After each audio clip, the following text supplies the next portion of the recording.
Hi, I'm Ralph. And I'm Heather. And today, we're going to talk about some do's and don'ts of applying for a job. Hiring organisations see far too many of these don'ts, any of which could push you out of consideration for a great job. That's a missed opportunity for you and a waste of time and energy for both you and the hiring organisation.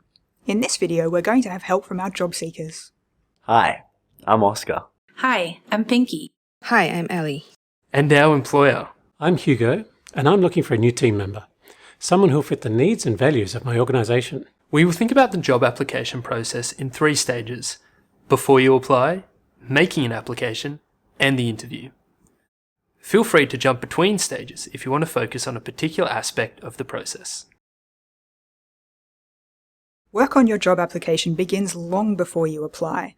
Overlooking important preparation and considerations at this stage in the process can set you up for failure later, and too many applicants give too little thought to this stage of the process. One very common mistake that applicants make is not pausing for a moment to consider whether they actually want the job. Well, I've sent out more than 300 applications, so I'm bound to get a job now. Perfect. Another day at a job I hate. Why did I even apply in the first place? But I can't just quit after 3 months or I'll look unreliable. Read the job ad and do a little bit of research into the organisation before applying. Call the contact officer to get a better idea of what the role might involve. Useful information to help you decide if a job is for you could include whether the location and the hours will suit you, what a typical week will look like, how will your days be organised, the structure of the team and where the role fits within it. If the person you are talking to will be your boss, do you think you'd like to work with them? What to expect in your first year or 2 in the organisation? Would you be locked into a rigid training program or advancement process?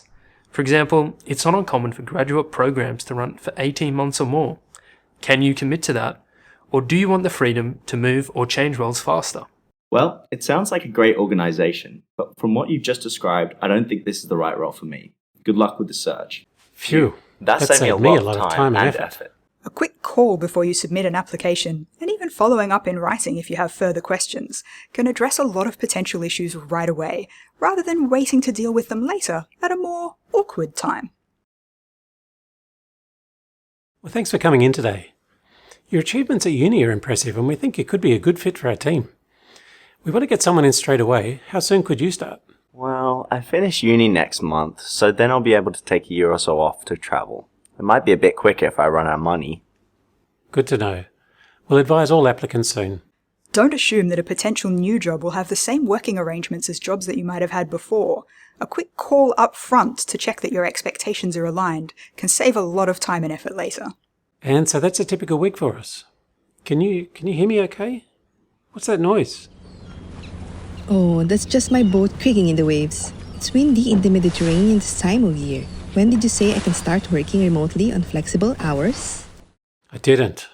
If working from home regularly or other flexible arrangements are a priority for you, then that's something you should clarify with the employer as early as possible. Now that you've considered whether a role or an employer will be a good fit for you, you should also consider whether you will be a good fit for them. It's a good idea to check, for example, whether your qualifications are relevant to the role. I think this person's gone for the wrong job. I'm looking for an engineer, not an accountant. Maybe you have skills that are transferable to a new field, but don't assume that will be obvious to a potential employer.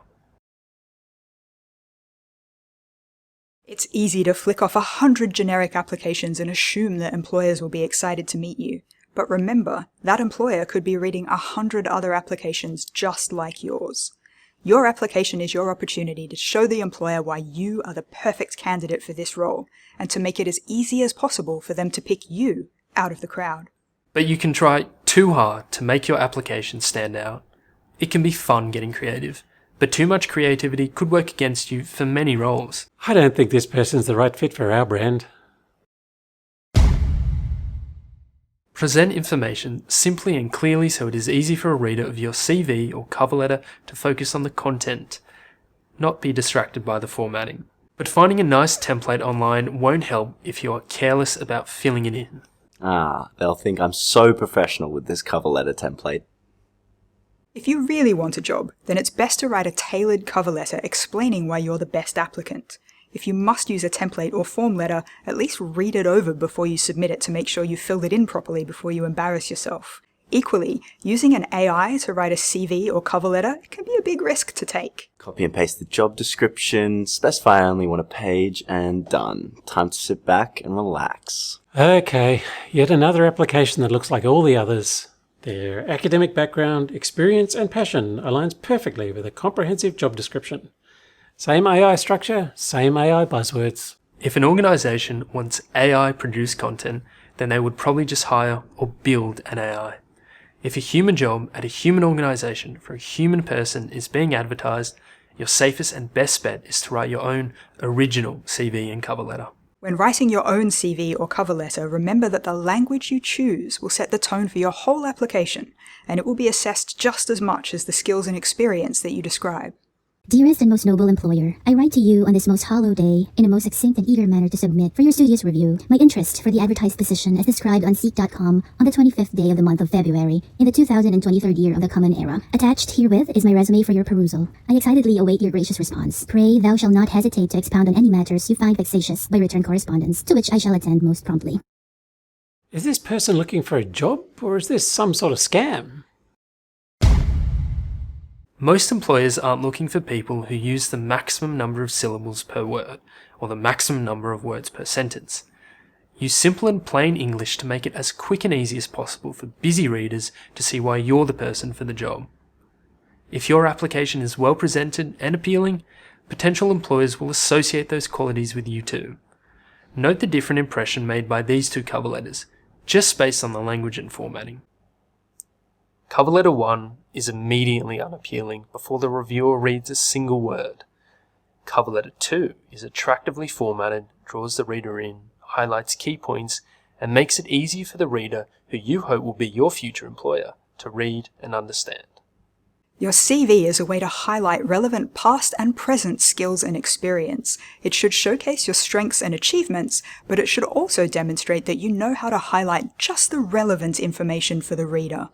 Too many applicants treat their CV as a comprehensive personal and professional profile to be filled with as much detail as possible. Maybe 15 dot points about what I did at my first admin support job isn't quite the right level of detail. I'll do 20 just in case. Well, I now know everything this person did in their last 3 jobs, but I have no idea if they can do anything relevant to this one. Your application should highlight relevant or transferable skills and experience, making it clear how they'll contribute to your success in the role that you're applying for. Alright, the most relevant skills and experience from my admin support role are probably managing stakeholders, managing competing priorities, and writing clear professional documents and emails. Wow, what a great CV. Experience in that admin role clearly set them up well for this one. I better lock in an interview ASAP. Your achievements and relevant skills should also be realistic and not raise any doubts about your claims. I am an expert in internet browsing, alphabetizing documents, making lunch, using a keyboard and mouse, rigor, adaptability, agility, perseverance, conscious thinking. What's all this? Half of these skills are just assumed knowledge, and the rest are so abstract it's impossible to test any level of expertise.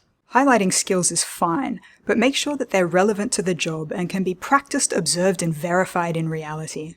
It can be useful to give potential employers some insight into your personality and values to show that you're a cultural fit for the team. But it's important to get the balance right between showing that you have a personality and listing every hobby or interest that you have ever explored. I'm a funny, passionate, and loving human being whose favorite color is cerise, who enjoys long reflective jogs on windswept beaches, is the best batsman in my local team, and spends any free time playing the tambourine for family, friends, and strangers.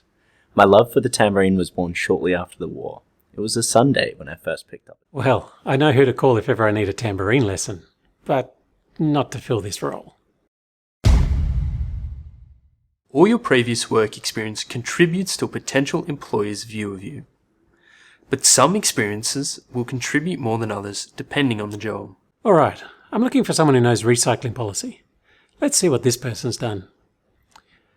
Kitchen hand, forklift operator, customer service, football coach, Circus organizer, fly fishing judge. Aha! Local council recycling. Perfect. But it's so far down the list, I'm not sure they recognise how important that is to this job. Don't bury the lead. Put the most relevant experience, skills, and qualifications at the top of your CV and cover letter. Your application should convey the best version of yourself, but that doesn't mean that embellishing the facts or even outright lying is a good idea. So, I read on your CV that you routinely had contact with the executives in your previous organisation. Was that in a reporting capacity or an advisory role or perhaps a coordination role? Sort of. There's only one lift in the building, so I often spend up to 2 minutes a day with them. I even talked with one of them once. Oscar here has claimed that he had routine contact with executives, but none of that contact had anything to do with his actual role. When making claims about things that make you sound capable, like supporting executives, be prepared to back that up with evidence about what you actually did. So let's try that same scenario again, only this time, Oscar will leverage experience that he actually has in support of an accurate claim that he's made. So, I read on your CV that you routinely had contact with the executives in your previous organisation. Was that in a reporting capacity or an advisory role or perhaps a coordination role? No, I wasn't a direct report to them, but I coordinated monthly program meetings, which meant briefing executives on program updates. Updates included progress against agreed milestones. A good way to demonstrate your abilities is to show you can overcome obstacles, but be careful in talking about irrelevant experience. Following the plane crash, I was forced to live by myself in a dense jungle for many months. This was very hard and made me very sad at the time. I think about it a lot. Please bear this in mind when considering my application. Don't just focus on the adversity and assume readers will fill in the blanks. If you think an experience makes you a better candidate for the job, talk about how it was formative and how you'd apply what you learned from it to the role. Submitting your application without checking for spelling errors or other little issues is a big mistake, but claiming to have great attention to detail while making those same silly mistakes is another issue altogether.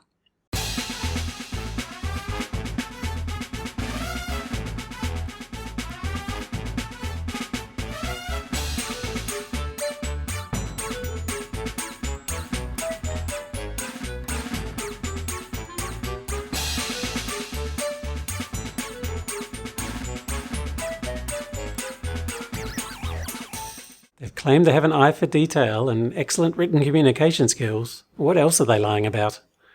No.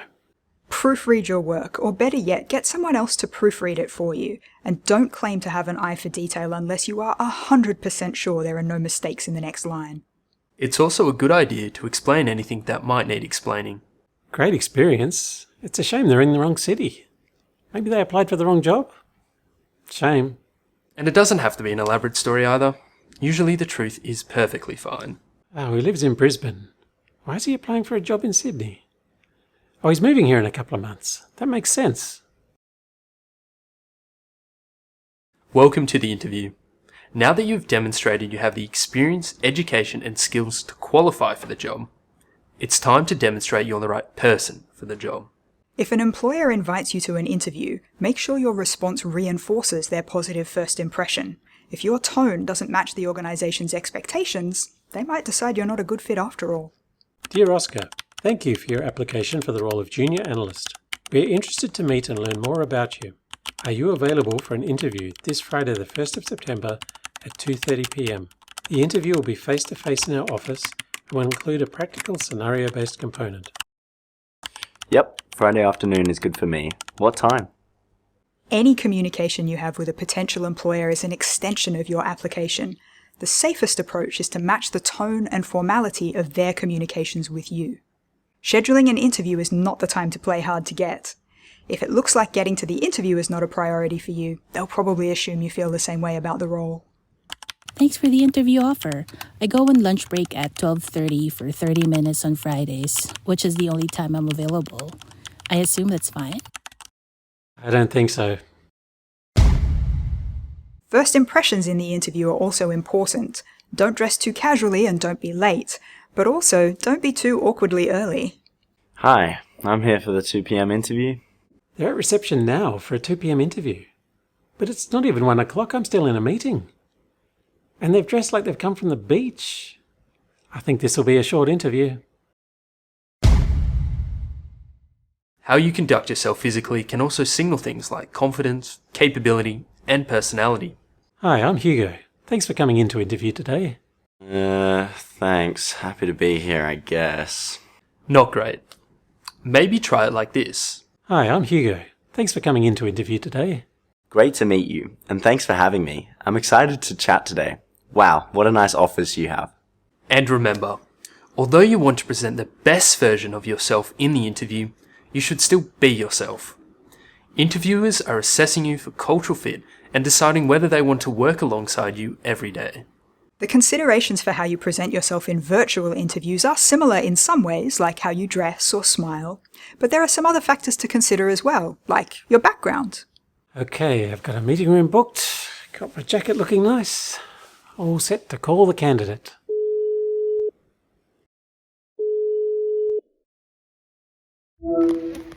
Hello? Can you hear me?